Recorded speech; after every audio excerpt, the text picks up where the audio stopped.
Bonjour à toutes et à tous et bienvenue dans l'épisode 27 de Digital Marketing for Pro, le podcast qui décrypte l'actualité du marketing digital en moins de 30 minutes. Si vous nous écoutez régulièrement, vous savez qu'il y a un sujet qui revient dans nos analyses depuis plusieurs mois, l'IA, mais aussi les AI Overviews de Google.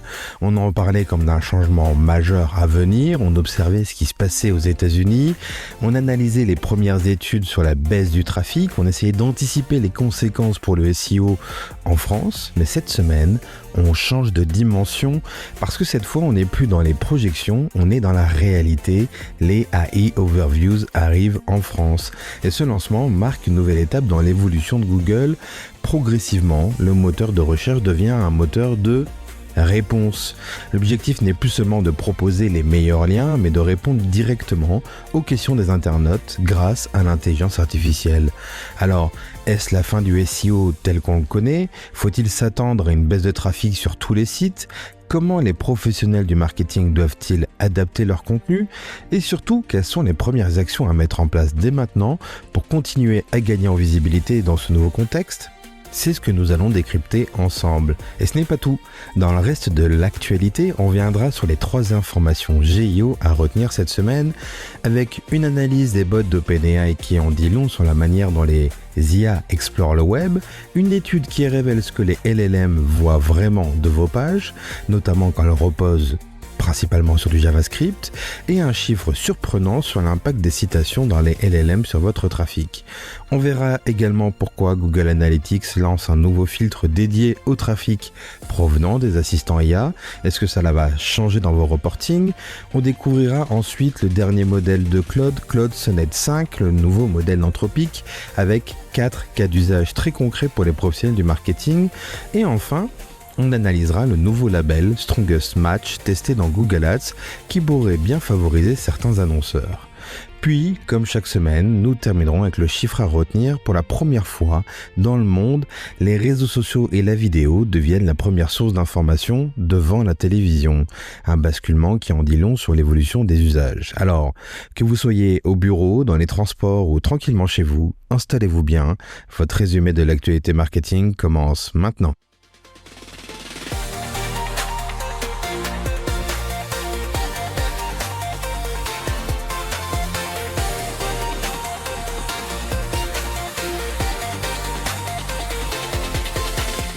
Avant de passer à l'actualité à la une, je voulais prendre quelques secondes pour remercier Alexandra qui nous a laissé un superbe avis sur Apple Podcast. Elle écrit notamment « Les épisodes de Digital Marketing for Pro sont à la fois clairs, concrets et vraiment utiles pour comprendre les enjeux actuels du marketing digital. J'apprécie particulièrement le format focus qui permet d'aller en profondeur avec des experts sans langue de bois et avec des insights directement actionnables. » Et elle conclut par cette phrase qui nous a particulièrement touchés. « Si vous travaillez dans le marketing, ou la croissance digitale ou l'entrepreneuriat, c'est clairement un podcast à ajouter à votre routine. » À bord, Alexandra, un immense merci pour ce retour et plus largement, merci à toutes celles et ceux qui nous écoutent chaque semaine. Si Digital Marketing for Pro est devenu l'un de vos rendez-vous de veille ou tout simplement un podcast qui fait désormais partie de votre routine, alors merci pour votre confiance. Et si vous souhaitez nous donner un petit coup de pouce, c'est très simple, laissez-nous un avis sur votre plateforme d'écoute préférée, c'est ce qui aide le plus le podcast à gagner en visibilité et à toucher de nouveaux professionnels du marketing. Et si un épisode vous a particulièrement plu, n'hésitez pas à le partager sur LinkedIn en expliquant ce que vous en avez retenu, ce que vous en pensez, et juste pensez simplement à me taguer Kevin Brun, BRUN Marketing, c'est mon profil si vous me cherchez. Je prends toujours beaucoup de plaisir à découvrir vos retours et à échanger avec vous. Une nouvelle fois, merci pour votre confiance, mais place à l'actualité de la semaine. Alors, si vous écoutez Digital Marketing for Pro depuis quelques mois, vous allez peut-être vous dire encore les AI Overviews, les projections sur le déploiement en France. Et vous n'aurez pas complètement tort parce qu'on en parle régulièrement. Mais jusqu'à présent, on parlait surtout d'une évolution que l'on observait aux États-Unis. On analysait les premiers retours d'expérience, les premières études sur la baisse du trafic, les impacts sur le référencement naturel. On essayait d'anticiper ce qui allait arriver chez nous. Et cette semaine, on change de discours. Parce que cette fois, Google a officiellement confirmé le déploiement des AI Overviews en France au cours de cet été, avec une généralisation prévue d'ici le 23 septembre prochain.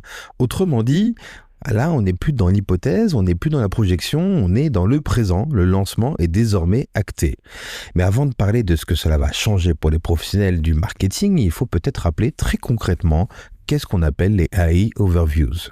Prenons un exemple. Imaginez que vous cherchez comment améliorer le référencement naturel de mon site. Jusqu'à aujourd'hui, Google vous affichait principalement une liste de résultats. Vous choisissiez un site, vous cliquiez, puis vous consultiez son contenu. Et avec les AI Overviews, le parcours évolue totalement.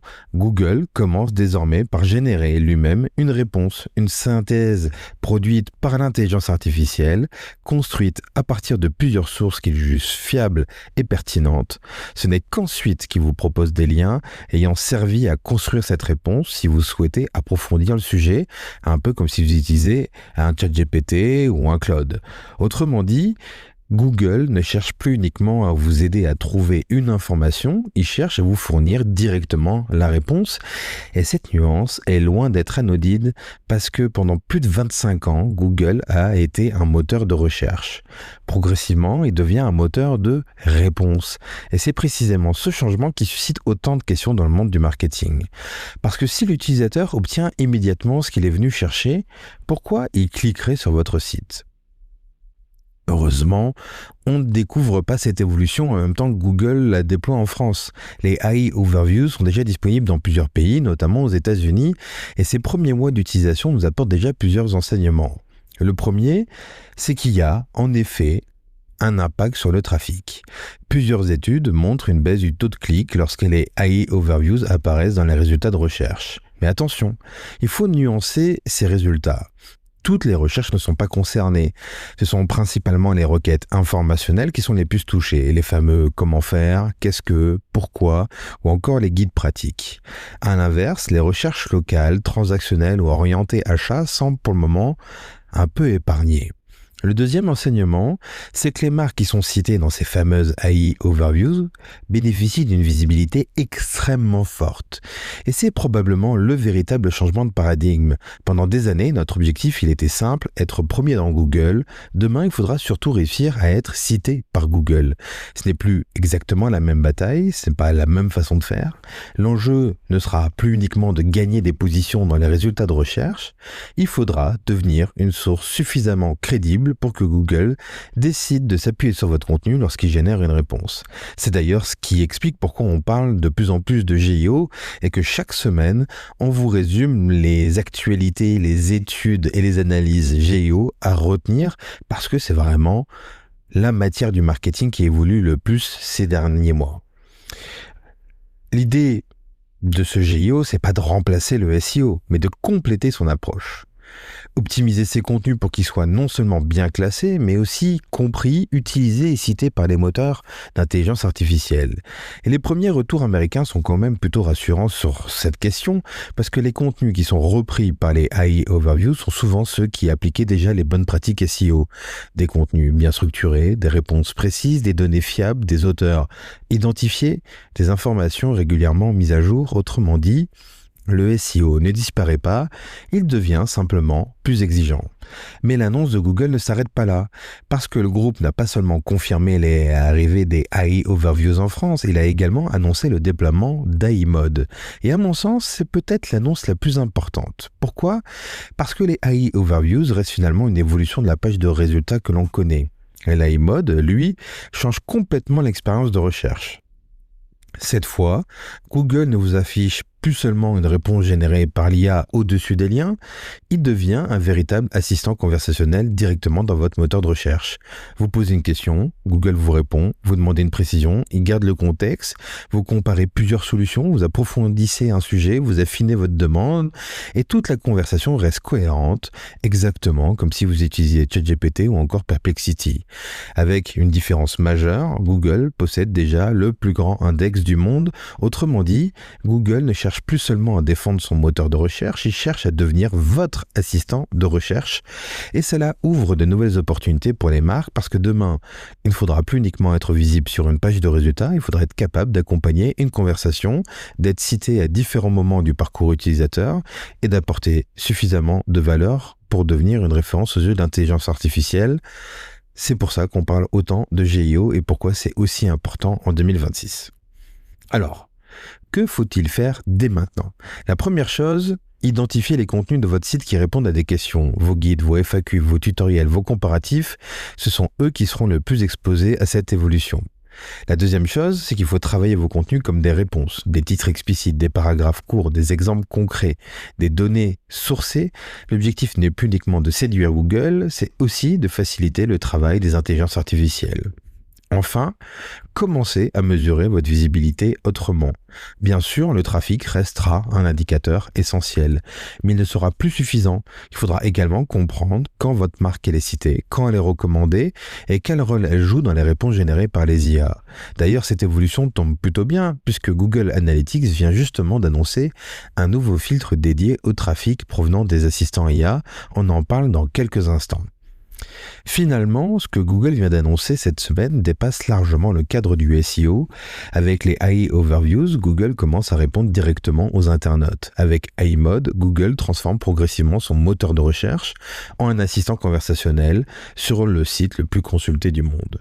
Pendant plus de 25 ans, Google aidait les internautes à trouver les bonnes pages. Désormais, Google cherche à leur fournir directement les bonnes réponses. Et pour les professionnels du marketing, la question suivante devient stratégique. Comment faire en sorte que votre marque fasse partie des réponses que les intelligences artificielles choisiront de recommander ?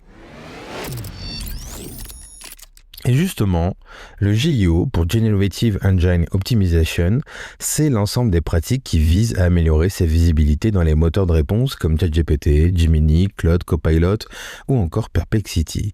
Et s'il y a encore quelques mois, le GEO reposait surtout sur des hypothèses et des retours d'expérience, on commence aujourd'hui à disposer de données beaucoup plus concrètes. Alors cette semaine, on vous a résumé 3 études qui ont particulièrement retenu mon attention. Pourquoi ? Parce qu'elles nous permettent enfin de mieux comprendre comment les IA découvrent nos contenus, les interprètent et parfois les recommandent. La première information, c'est OpenAI qui cherche à réduire sa dépendance à Google. La première étude s'appuie sur l'analyse de plusieurs milliards de lignes de logs serveurs et son constat il est assez clair. Les robots d'OpenAI sont de plus en plus présents sur les sites web. À première vue, cela peut paraître très technique, mais en réalité, c'est une information extrêmement stratégique. Pourquoi ? Parce que jusqu'à présent, lorsqu'on parlait de visibilité sur le web, un acteur dominait très largement Google. On surveillait le passage de Googlebot, on optimisait son site pour Google, on analysait ses performances dans Google. Aujourd'hui, un nouvel acteur est en train de construire progressivement son propre accès du web. Pourquoi ? Parce que les modèles d'intelligence artificielle ont besoin d'informations toujours plus fraîches. Ils ne peuvent plus uniquement s'appuyer sur les données utilisées lors de leur entraînement, ils doivent consulter des contenus récents, comparer plusieurs sources, vérifier certaines informations. Et pour faire tout ça, ils doivent explorer le web. Cette augmentation de l'activité des bots d'OpenAI montre donc une chose, l'entreprise construit progressivement une infrastructure qui lui permettra d'être de moins en moins dépendante des moteurs de recherche traditionnels. Et ça, c'est un changement important parce que demain, votre site ne sera plus uniquement exploré par Google, il le sera aussi par les robots des principaux assistants IA. Et je pense qu'il faut commencer à regarder ces logs différemment. Pendant des années, la question était, est-ce que Google explore correctement mon site ? Demain, je pense qu'il faudra dire, est-ce que les IA explorent correctement votre site ? Explorer un site, c'est une chose, encore faut-il être capable de comprendre ce qu'il contient, et c'est justement ce qu'a cherché à mesurer cette deuxième étude. Elle répond à une question que beaucoup de professionnels se posent depuis plusieurs mois, est-ce que les IA voient réellement une page web comme Google la voit ? La réponse est pas toujours. Les chercheurs se sont notamment intéressés à un sujet très concret, la lecture du JavaScript. Aujourd'hui, une grande partie des sites modernes utilisent des frameworks comme React, Vue ou Angular. Pour l'utilisateur, tout fonctionne parfaitement. Les contenus apparaissent, les animations sont fluides, l'expérience est agréable, le design est moderne, mais pour certaines intelligences artificielles, c'est un peu plus compliqué. Tous les modèles ne sont pas capables d'exécuter le JavaScript avec le même niveau de performance que Google. Résultat, certaines informations peuvent être mal interprétées ou tout simplement ne pas être vues du tout par les bots. Alors attention, la conclusion n'est absolument pas qu'il faut abandonner le JavaScript. Ce serait une très mauvaise interprétation de cette étude. En revanche, cette étude rappelle un principe qui devient encore plus important avec le GIO. Les informations essentielles de votre site doivent être facilement accessibles. Vos titres, vos principaux arguments, vos réponses aux questions importantes, vos données clés. Si ces éléments sont directement accessibles, vous augmentez vos chances qu'ils soient correctement compris, puis donc réutilisés par les moteurs d'IA. Finalement, cette étude nous rappelle une chose extrêmement simple. Créer un site moderne, c'est bien. Créer un site que les intelligences artificielles comprennent facilement, c'est encore mieux. La troisième étude apporte une bonne nouvelle. Depuis plusieurs mois, on entend parler de perte de trafic provoquée par les moteurs de réponse, mais on parle beaucoup moins de nouvelles opportunités qu'ils créent. Or, cette étude montre justement que les marques citées dans ChatGPT reçoivent déjà davantage de visites. Alors il faut évidemment remettre ce chiffre en perspective. On est encore très loin des volumes de trafic que peut générer Google, mais la tendance est là, et surtout la qualité de ce trafic est particulièrement intéressante. Pourquoi ? Parce que l'utilisateur n'arrive plus seulement après avoir effectué une recherche, il arrive après une recommandation. Et psychologiquement, ce n'est pas du tout la même chose. Quand ChatGPT cite une entreprise, un outil ou un contenu comme référence, il crée déjà une partie de la confiance avant même le clic sur votre site. Résultat, les visiteurs arrivent généralement avec une intention plus forte, ils consultent davantage de pages, ils passent de plus en plus de temps sur le site et ils sont souvent plus enclins à convertir. C'est un point qu'il ne faut pas sous-estimer. Pendant longtemps, nous avons mesuré la performance essentiellement par le volume de trafic. Demain, il faudra peut-être davantage regarder la qualité de ce trafic-là, parce qu'une recommandation par une IA vaut parfois plus qu'un simple clic obtenu dans une liste de résultats. Depuis le début de cet épisode, on parle beaucoup des moteurs d'intelligence artificielle, comment être visible, comment être cité, comment adapter sa stratégie SEO, mais une question reste en suspens. Comment mesurer l'impact de tout ça ? Parce que jusqu'à présent, ce n'est pas vraiment possible. Les visites provenant de ChatGPT, Gemini, Claude sont souvent mélangées avec d'autres sources de trafic. Le résultat, c'est qu'aujourd'hui, il est vraiment difficile de savoir si vos contenus sont capables de générer des visites depuis ces assistants, et c'est justement ce que Google Analytics est en train de faire évoluer. Google est en effet en train de déployer progressivement un nouveau canal dédié au trafic provenant des assistants IA. À première vue, cela ressemble à une simple évolution du reporting de Google Analytics. Mais je pense que cette annonce est surtout symbolique. Pourquoi ? Parce que Google reconnaît enfin et officiellement que les assistants IA deviennent un véritable canal d'acquisition. Et lorsqu'un nouveau canal apparaît dans Google Analytics, c'est rarement un hasard. C'est souvent le signe qu'un usage est en train de s'installer durablement. Alors concrètement, ce que je vous conseille de faire, c'est déjà d'aller sur votre propriété Google Analytics pour voir si ce nouveau canal est disponible. Et s'il l'est, il faut créer dès maintenant un rapport dédié. Pas parce que va y avoir des visites en grande quantité. Je pense que vous allez avoir quelques visites aujourd'hui. L'objectif aujourd'hui, c'est de vous constituer un historique, parce que dans quelques mois, cette donnée, elle deviendra probablement beaucoup plus intéressante. Au fond, cette nouveauté confirme une chose, c'est que les assistants IA ne sont plus seulement des outils que l'on utilise ponctuellement, ils deviennent progressivement une nouvelle source de trafic, et si Google commence aujourd'hui à les mesurer séparément, c'est sans doute parce qu'ils feront bientôt partie des indicateurs que tous les marketeurs suivront, au même titre que le SEO, les réseaux sociaux ou encore l'emailing. On reste dans l'univers de l'intelligence artificielle, mais cette fois, on change complètement de sujet. On parle d'un modèle d'IA au service des actions marketing. Anthropic vient d'annoncer Claude Sonnet 5, la nouvelle version de son modèle d'intelligence artificielle. Et si vous utilisez déjà Claude, rassurez-vous, il ne s'agit pas d'une simple mise à jour cosmétique. L'objectif de cette nouvelle génération, elle est claire, proposer un modèle plus performant, plus fiable, mais surtout beaucoup plus agentique. Autrement dit, un modèle capable non seulement de répondre à vos questions, c'est la base maintenant, mais aussi de gérer des tâches plus complexes, de raisonner sur plusieurs étapes et d'utiliser des outils pour accomplir une mission.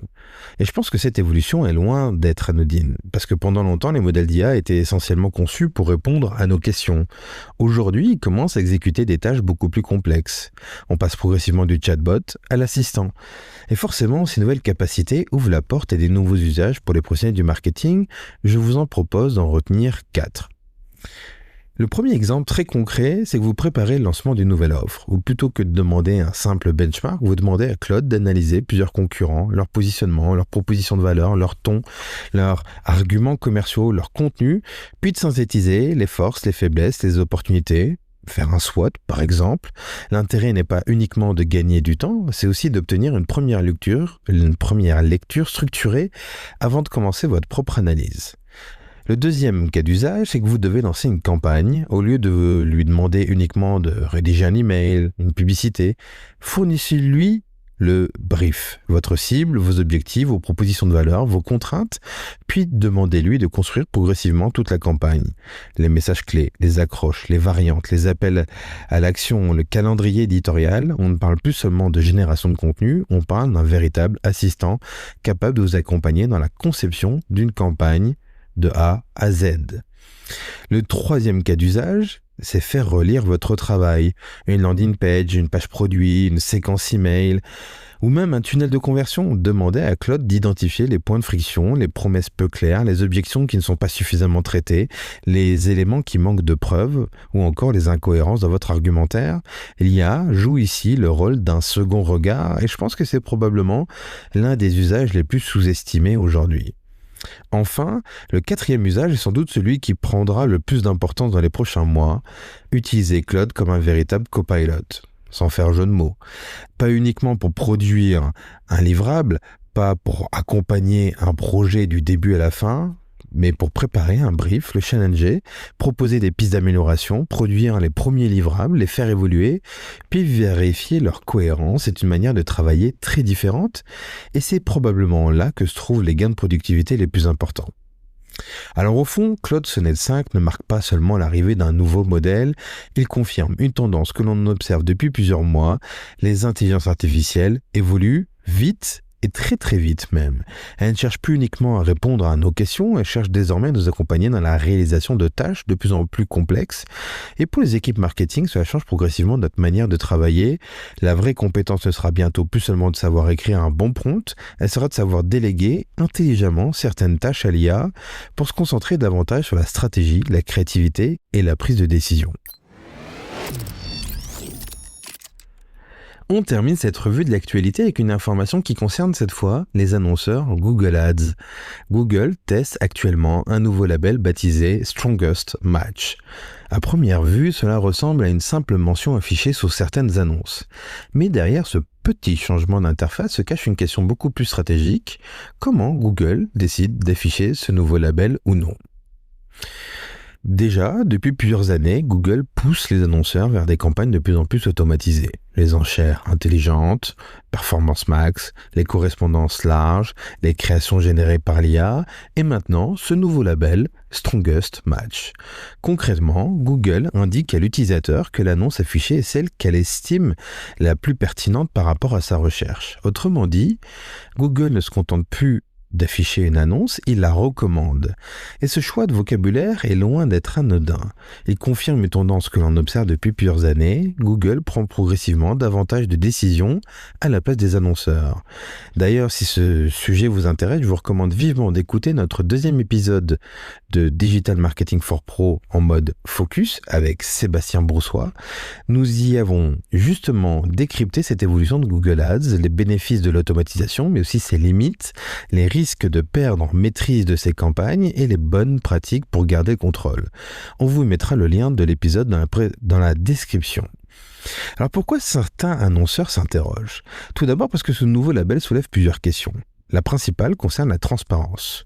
Sur quels critères Google considère-t-il qu'une annonce est le meilleur résultat. Le système prend évidemment en compte la pertinence de l'annonce, mais aussi de nombreux autres signaux, les performances historiques de la campagne, les données de la conversion, la qualité des créations, la stratégie d'enchère ou encore le contexte de la recherche. Et c'est justement ce qui fait réagir certains spécialistes parce que les grands annonceurs disposent souvent de davantage de données, de budgets plus importants, d'un historique plus riche et donc potentiellement d'un avantage dans les systèmes automatisés de Google. Attention tout de même, à ce stade, il s'agit que d'un test. Il est donc trop tôt pour affirmer que ce label favorisera systématiquement les plus gros annonceurs et surtout sera diffusé de façon globale. Mais il illustre parfaitement la direction prise par Google. Le chiffre de la semaine est 54%. C'est le principal enseignement du dernier Digital News Report 2026 publié par le Reuters Institute, l'une des études de référence sur les usages de consommation de l'information dans le monde. Et aujourd'hui, 54% des internautes déclarent s'informer principalement via les réseaux sociaux et les plateformes vidéo. C'est désormais plus que les sites et applications de médias d'information qui tombent à 51%. Et si l'on ajoute les assistants IA comme ChatGPT ou Gemini, les plateformes représentent même 56% des usages. Le véritable enseignement n'est peut-être pas celui qu'on croit, parce qu'à première vue, on pourrait se dire que cette étude confirme simplement la montée en puissance des réseaux sociaux. Mais je pense que le vrai enseignement est ailleurs. Ce qui est en train de changer, ce n'est pas seulement où les internautes s'informent, c'est comment ils découvrent l'information. Pendant longtemps, le parcours était relativement simple. On ouvrait un journal, on regardait un JT, puis avec Internet, on allait directement sur le site d'un média où on faisait une recherche sur Google. Aujourd'hui, les parcours même sont beaucoup plus éclatés. Une actualité peut être découverte sur LinkedIn, approfondie sur une vidéo YouTube, commentée sur TikTok ou Instagram, puis résumée par un LLM. Les internautes ne cherchent plus forcément l'information, ils la découvrent au fil de leur usage et de leur parcours. Et finalement, ce chiffre fait parfaitement écho à tout ce que nous avons abordé aujourd'hui, les AI Overviews, l'AI Mode, le GIO, le nouveau suivi du trafic IA dans Google Analytics. Toutes ces actualités racontent exactement la même histoire. Les usages évoluent et nos stratégies marketing doivent évoluer avec eux. La vraie bataille ne consiste plus seulement à produire le meilleur contenu, elle consiste à être présent là où les utilisateurs cherchent et découvrent des réponses, quel que soit le canal, quel que soit le format. Merci à toutes et à tous d'avoir écouté cet épisode jusqu'au bout. Comme chaque semaine, notre objectif n'est pas seulement de vous résumer l'actualité, c'est surtout de vous aider à prendre du recul sur ce qui est réellement en train de changer dans le marketing digital. Et cette semaine, il y avait justement plusieurs signaux très forts. Alors avant de se quitter, si on devait retenir 3 choses de cet épisode. Premier point, les AI Overviews arrivent officiellement en France. Pendant plusieurs mois, nous avons observé ce qui se passait aux États-Unis. Cette fois, on passe de l'anticipation à la réalité et cela confirme une évolution profonde. Google ne se contente plus de proposer des liens, il devient progressivement un moteur de réponse. Alors pour les professionnels du marketing, cela signifie qu'il ne faudra plus seulement chercher à être bien positionné, il faudra réussir à devenir une source que les intelligences artificielles jugent suffisamment fiables pour la citer. Le deuxième point, c'est que l'intelligence artificielle continue de gagner en maturité. Qu'il s'agisse de Claude Sonnet 5, des moteurs de réponse ou des évolutions autour du GIO, on voit bien que les IA ne sont plus seulement capables de générer du contenu, elles deviennent progressivement des véritables assistants de travail. La vraie question n'est donc plus quelle IA utiliser, mais plutôt comment intégrer intelligemment ces nouveaux outils dans nos méthodes de travail pour gagner en efficacité sans perdre notre valeur ajoutée. Le troisième point, enfin, c'est que les usages évoluent plus vite que nos habitudes. Les internautes découvrent désormais l'information sur Google, dans les réseaux sociaux, sur les plateformes vidéo, directement auprès des assistants IA. Et cette fragmentation des parcours est probablement le plus grand défi des prochains mois. Les marques qui réussiront ne seront pas forcément celles qui maîtriseront parfaitement un seul canal. Ce seront celles qui seront présentes, pertinentes et cohérentes sur l'ensemble des points de contact. Si cet épisode vous a fait réfléchir, si vous avez appris quelque chose, alors on a rempli notre mission, vous proposer un format court, activable, qui vous aide concrètement à enrichir vos stratégies marketing.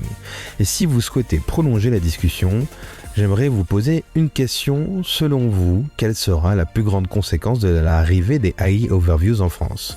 Une baisse du trafic SEO, une nouvelle manière de produire du contenu ou au contraire une opportunité pour les marques qui sauront s'adapter rapidement? Venez en discuter avec moi sur LinkedIn en recherchant Kevin Brun, BRUN, Marketing. J'adore lire vos retours après chaque épisode et ils nourrissent très souvent nos prochaines analyses. Si vous appréciez Digital Marketing for Pro, recherchez simplement DM4 Pro sur votre plateforme d'écoute préférée. Abonnez-vous pour ne manquer aucun épisode et si vous avez quelques secondes, laissez-nous un commentaire et une note de 5 étoiles. C'est le meilleur moyen de soutenir le podcast et de nous aider à faire découvrir Digital Marketing for Pro à d'autres professionnels du marketing. Merci à toutes et à tous pour votre écoute et à très vite pour un nouveau débrief de l'actualité du marketing digital parce que dans le digital, la vérité d'aujourd'hui n'est pas celle de demain.